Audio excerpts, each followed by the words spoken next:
Director general livestock South Punjab doctor Mahmood Ijaz Gorsi نے تحصیل جلال پور پیروالا میں دریائے ستلج میں سیلاب سے متاثرہ موضع موتھا جنوبی کا دورہ کیا۔ Deputy director life stock doctor Jamshed Akhtar نے اس موقع پر دریائے ستلج میں سیلاب سے متاثرہ مواضعات کے بارے بریفنگ دی۔ ان مواضعات میں جانوروں کی تعداد، لگائے جانے والے حفاظتی ٹیکے اور علاج معالجہ کے بارے بتایا۔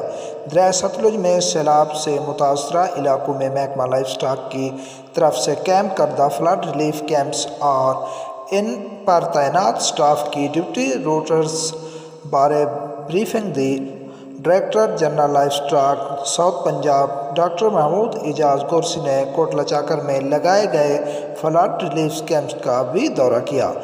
Director general livestock South Punjab نے کیمپ پر موجود سٹاف کی کارکردگی کو چیک کیا اور ہدایت جاری کی کہ اس مشکل کی گھڑی میں مویشی پال حضرات کے ساتھ مکمل تعاون کیا جائے۔ سیلاب سے متاثرہ علاقوں میں جانوروں کے حفاظتی ٹیکوں کو یقینی بنایا جائے، جانوروں کے علاج معالجہ کی بالکل مفت سہولیات دی جائیں۔ محکمہ لائف سٹاک مشکل کی اس گھڑی میں اپنے مویشی پال حضرات کے ساتھ کھڑا ہے۔